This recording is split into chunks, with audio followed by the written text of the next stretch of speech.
Oh, hi there. Here we have, a very young Southern African python, also known as a Southern African rock python, also just known as the rock python, Python natalensis. Come on, you go up there. Come on, you go up there. No, he doesn't want to. He wants to come down. Now this type of python is found in many places in Africa. This is a young one, probably not more than a year and a half or so old, and he just wants to go away. This particular python is only one of two python species found in Africa. One is this one, the other one is the Angolan dwarf python, which is an extremely rare snake, but this one is also one of two subspecies. These ones known as the Southern African rock python, or Python natalensis, as I've said, and the other one that you find more north of the equator in Africa is Python sabai. And Python sabai tends to be a lot more robust and larger than the Southern African python, and there's a couple of distinguishing physical features as well, but basically the patterning is very similar. Wonderful thing about pythons and many snakes that have patterns is that the pattern itself is like a fingerprint. You can actually tell or distinguish individuals from specific patterning. For example, this triangular or arrow shape on the top of its head, which you may or may not be able to see. But it's quite a docile snake, although of the many pythons across the world, the African rock python is known for being a bit more aggressive than the others. There you may be able to see this beautiful brown, black, beige patterning. Quite a lethargic snake, as you can see.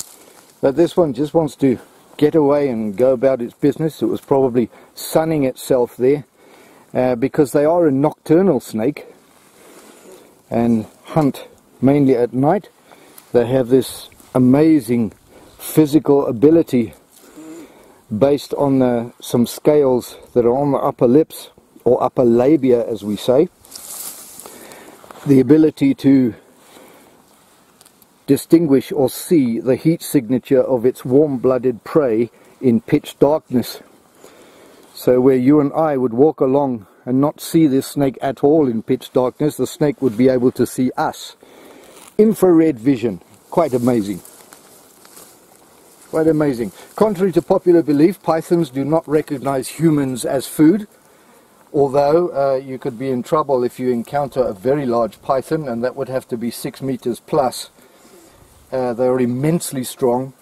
They can do a lot of damage with their teeth. They have about 100 to 150 sharp recurved teeth, 4 rows in the top jaw, 2 rows in the bottom jaw, and they've got quite a bite and can do some serious damage. But they are non-venomous, absolutely non-venomous, but the wounds made by this snake are very likely to become infected and need to be dressed and disinfected. Beautiful colouring, this one. Lovely colouring. I'm going to try to put her back in the tree, because these snakes are also just as at home on the ground, terrestrially, as they are arboreally or in the trees.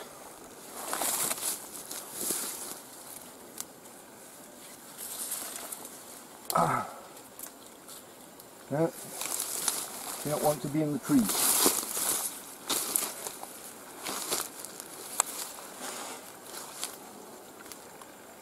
Lovely snake. This is a very small one. This one might grow, if it lives that long, if it's not taken by some or other predator, it might grow to be 6, maybe 7 meters long. As you can see, quite a depth climber. And then she goes somewhere off into the grass. Yep, up the hill here.